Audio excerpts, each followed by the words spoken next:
Lo que les voy a exponer a continuación es una carta que escribía mi hermano querido en Cristo, mi hermano Valentín Núñez Rivero, en la que yo le ponía les puse, perdón, una pequeña reflexión del prólogo del Evangelio de Juan.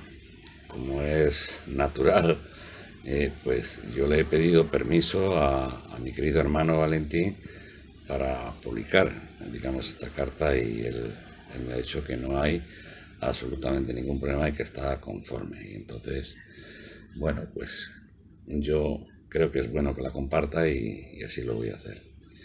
Y, y dice así, esta carta: querido hermano Valentín, tú ya me conoces y sabes que personalmente he de tener la convicción y certeza de y en lo que estoy creyendo. O dicho de otro modo, he de creer desde una fe lógica y racional. Sabes que respeto toda exposición, pero también sabes que tan solo las asumo cuando y desde el raciocinio estoy convencido y en la certidumbre de que cuanto estoy leyendo u oyendo se corresponde con la verdad bíblica, con una verdad que encaje perfectamente en el contexto parcial y general de las Escrituras. Por tanto, y siendo coherente a lo anteriormente expuesto, ello significa que además de la Biblia, evidentemente, hago acopio de abundante y prolija información que me sitúe como si fuera un testigo presencial, para de este modo poder conocer cómo pensaban y de lo que ocurrió en el tiempo en que presumiblemente se escribieron los documentos de que disponemos en el día de hoy, y que, como tú sabes, son copias de los originales.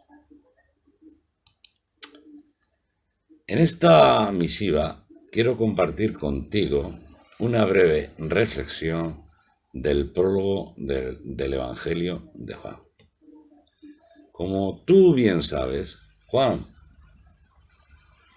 1, versículos 1 al 18, es uno de los textos por el cual los maestros y predicadores de esta cristiandad grecorromana enseñan y predican la doctrina pagana de la preexistencia del alma-espíritu, de la preexistencia de Cristo, del Hijo eterno, de Dios, el Hijo encarnado. Esto es lo que enseñan y predican estos maestros y predicadores, repito, de esta cristiandad greco-romana. Como es evidente, y al no disponer de los textos originales, efectuaré personalmente y desde los textos en griego de que disponemos en el día de hoy una traducción alternativa al español, que evidentemente va a diferir de la que hacen estos maestros y predicadores de esta cristiandad greco-romana. Veamos, traducción del griego español de Juan, capítulo 1, versículos 1 al 5. Y es así. En principio es la palabra, y la palabra es en Dios, y de Dios es la palabra. Ella es en principio en Dios. Todo, mediante ella mismo, llegó a ser, y sin ella mismo, ni una cosa ha llegado a ser. En ella mismo vida es, y la vida es la luz de los hombres, y la luz en la oscuridad brilla, y la oscuridad a ella mismo no alcanzó. Y aunque te parezca increíble, te diré que de todas las versiones bíblicas de que dispongo en mi ordenador, es la Biblia de Jerusalén, católica romana, la que más fidedignamente traduce estos versículos. Compruébalo. y observarás que difiere en poco de la traducción alternativa que personalmente he efectuado, y lo que yo en esta carta le decía al hermano Valentín Núñez Rivero, pues se lo digo a ustedes, compruébenlo y verán que difiere en poco de la traducción alternativa del griego español que yo les acabo de exponer. Por el contrario, las iglesias protestantes y evangélicas e hijas de la Iglesia Católica Romana, que es lo que son las que más ciegamente defienden la doctrina pagana de la preexistencia de Cristo, traduciendo tendenciosamente, utilizando las palabras, fíjense, verbo, era y con. 1. Verbo. Verbo es una palabra en latín, pero que tendenciosamente no la traducen por su verdadero significado, que es el de palabra. Y no lo hacen porque la palabra es esencia del único Dios verdadero. Sí, la palabra es de Dios, invisible y eterno.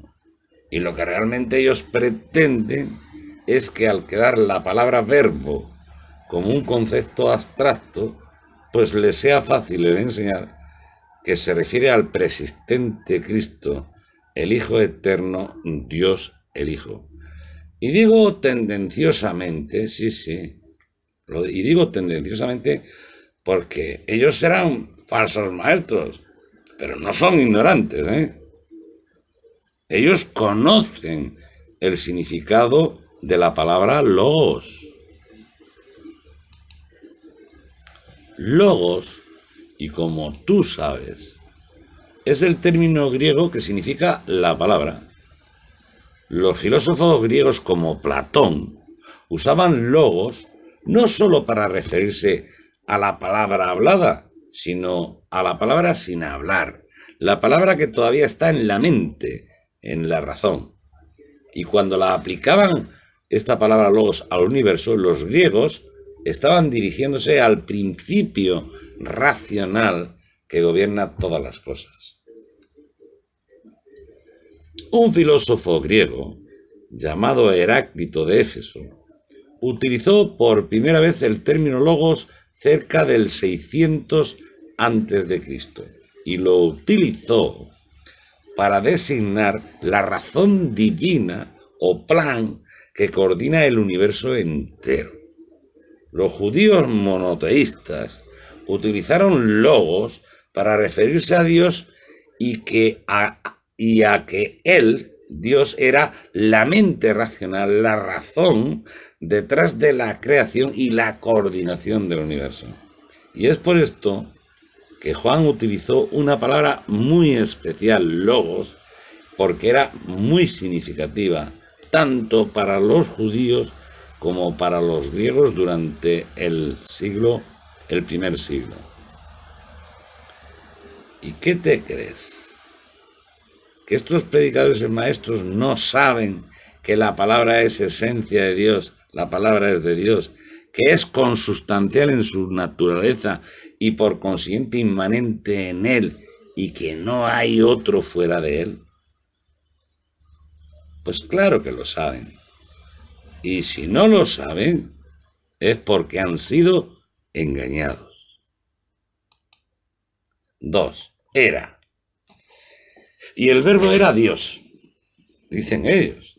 Pues esto queda como una expresión con cierta indefinición, porque alguno puede entender que se está refiriendo al único Dios, y por el contrario, otro puede entender que se está refiriendo a otro Dios, al preexistente Cristo, al Hijo eterno, a Dios el Hijo. Y como es natural, a Dios no se le puede ubicar ni limitar en el tiempo, porque Dios es eterno.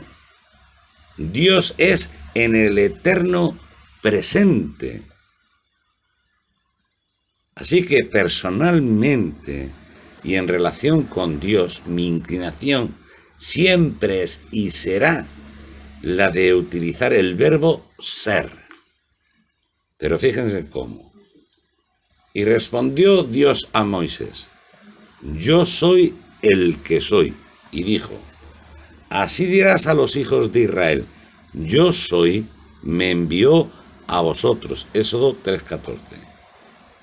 Yo soy, el que es, el que siempre es. Yo soy el que es la primera persona singular del presente indicativo del verbo ser. La primera persona, la única persona es Dios.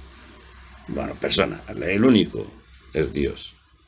La palabra es esencia de Dios, consustancial en su naturaleza, la palabra es inquebrantable y siempre permanente. Y es por ello que la palabra no puede ser era, sino que siempre es. La palabra siempre es. Y fíjense, kai, que es una palabra en griego, estos traductores pues la traducen a su manera.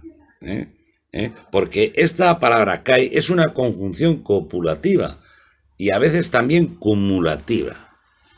Es decir, y es por ello que puede traducirse de los siguientes modos: por y solamente, conjunción, o con una conjunción cumulativa que sería id, o y él. Pero ellos traducen y. Y Dios, y de Dios es la palabra. Esta es la traducción correcta, pero ellos no, ellos dicen y Dios es la palabra. Bueno, la palabra no, el verbo. Claro, esta expresión era, ¿qué quiere decir? Que fue, pero que ya no lo es. Hombre, por favor, Dios, espíritu, palabra, siempre es. La palabra siempre es. Y 3, con. El verbo era con Dios. También se puede entender que el preexistente Cristo era junto o al lado de Dios, o lo que es lo mismo, que junto a Dios, al lado de Dios, existía el Hijo eterno, Dios el Hijo. Esto es lo que pretenden utilizando con. Y como anteriormente he expuesto, la palabra es esencia de Dios y por consiguiente es en Dios, nunca con Dios, es en Él. Como si fuera, no, como lo que es algo que está dentro de Él. Y sin embargo, estos pues lo exponen como si fuera algo fuera de Él o que está junto a Él. Veamos una traducción del griego español de Juan 1, versículos 6-8, que dice así: vino un hombre enviado por Dios llamado Juan. Este vino en testimonio, para dar testimonio acerca de la luz, para que todos confíen a través de él. No es él la luz, sino para dar testimonio acerca de la luz. Y la inclusión de estos versículos en el prólogo es algo que siempre me llamó y me llama la atención, por considerar que su inclusión no tiene sentido alguno, toda vez que posteriormente y a partir del versículo 19 se expone el testimonio de Juan el Bautista, y por consiguiente parece lógico y razonable que debiera de estar en este contexto. Y te diré, querido hermano Valentín, que estos versículos huelen a manipulación en forma de añadido. ¿Y al objeto de qué? Pues al objeto de personar el logos, la palabra, como persona divina, tal y como desde la filosofía griega pagana establecieron durante el siglo II y III los padres apologetas como Orígenes, Filón y Justino, porque esta doctrina viene de esta gente, de estas personas que la Iglesia Católica Apostólica Romana los considera padres de la Iglesia. Viene de estos. Estos, desde su filosofía griega pagana, establecieron lo que esta cristiandad grecorromana en el día de hoy está creyendo. Ellos, sí, Orígenes, Filón y Justino, toda esta gente, ellos sabían que en una traducción fidedigna del griego al español, oiga, la inclusión de estos versículos era un sinsentido, como les acaba de decir, es que no tiene sentido.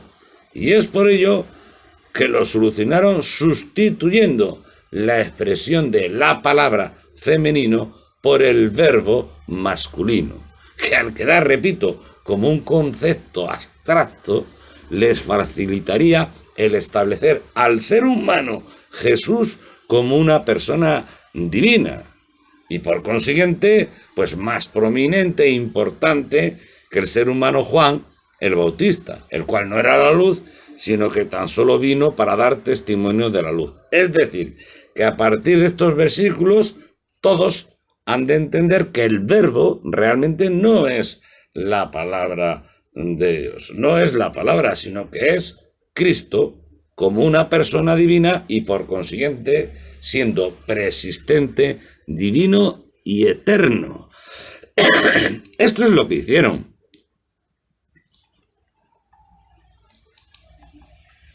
Veamos, otra traducción del griego español de Juan 1, versículos 9 al 14. Y dice así: es la luz, la verdadera, la cual está iluminando a todo hombre viniendo al mundo. En el mundo es, y el mundo mediante ella mismo llegó a ser. Se está refiriendo a la palabra. Y el mundo a ella mismo no conoció. A los suyos vino, y los suyos a ella mismo no recibieron. Pero a aquellos que recibieron a ella mismo, dio a ellos autoridad, hijos de Dios llegar a ser, a los confiando en el nombre de ella mismo, quienes no procedente de sangres, ni procedente de cosa deseada de varón, sino procedente de Dios fueron nacidos. Y la palabra carne llegó a ser y acampó, habitó, residió en nosotros y vimos el esplendor de ella mismo, esplendor como de unigénito del Padre, lleno de bondad inmerecida, o lo que lo entendemos por gracia y de verdad. Bueno, veamos. Cualquier persona que haya leído la Biblia con atención, perdón, observará, perdón, que cuando el apóstol Juan, perdón, vaya, escribe el prólogo de su evangelio, está basándose en los primeros versículos del Génesis. Nos está hablando de la palabra y dijo Dios, sea la luz, y fue la luz. Génesis 1:3. Y observará que la consecuencia directa de la palabra es la luz y que la palabra misma vida es, y la vida es la luz de los hombres. Y también observará que se nos está diciendo que quienes confíen en la palabra y la reciben serán nacidos de Dios, es decir, hijos de Dios. Y al final de estos versículos también observará que se utiliza la palabra unigénito, monogenes, en griego, que en nuestra lengua española significa hijo único, único nacido o único engendrado, lo cual es contradictorio con lo expuesto en los versículos anteriores, en los que se nos dice que todos aquellos que confíen en la palabra y la reciban son nacidos de Dios, son hijos de Dios. Luego está claro que el significado bíblico de unigénito es distinto y diferente al significado en nuestra lengua española. Y si se me permite, diré que unigénito, y desde el punto de vista bíblico, debiera de interpretarse como único en su género, como único, perdón, en el propósito de Dios. En Hebreos, en Hebreos 11:17 se nos dice que Abraham ofreció a Isaac su hijo unigénito, lo cual no es cierto, en tanto en cuanto que Abraham tuvo más hijos además de Isaac. Isaac no fue su hijo único. Ahora bien, lo que sí que es cierto es que Isaac fue hijo único, el unigénito de Abraham, en cuanto al propósito de Dios de establecer un pacto con él, con Abraham. Del mismo modo, diré que Jesús nuestro Señor es unigénito del Padre, conforme al propósito eterno que hizo en él. Y no solamente unigénito de Dios conforme al propósito que hizo en él, sino que además es el primogénito entre muchos hermanos. O sea, fíjense que es que el significado de nuestra lengua española aquí no vale en cuanto al significado bíblico. Nosotros, los seres humanos, personificamos a animales o cosas atribuyéndoles vida, acciones o cualidades propias de las personas. Pues bien, del mismo modo, podríamos decir que la palabra hecha carne se manifestó personificada en Jesús nuestro Señor. Tal es así, fíjense, que el propio apóstol Juan, y en Apocalipsis 19:13 nos dice que su nombre, el nombre de Jesús, además de Jesús, que su nombre es la palabra de Dios. Y ya para concluir, la última traducción del griego español de Juan 1:15-18, que dice así: Juan dio testimonio acerca de él, y ha clamado a gritos diciendo: este es de quien dije, el detrás de mí viniendo, primero de mí ha llegado a ser, porque más primero de mí es, porque procedente de la plenitud de él, nosotros todos recibimos también bondad inmerecida en lugar de bondad inmerecida, o gracia sobre gracia. Porque la ley a través de Moisés fue dada, la bondad inmerecida y la verdad a través de Jesús ungido llegó a ser. A Dios nadie ha visto en ningún tiempo, el unigénito Hijo, el siendo hacia adentro al seno del Padre, aquel explicó.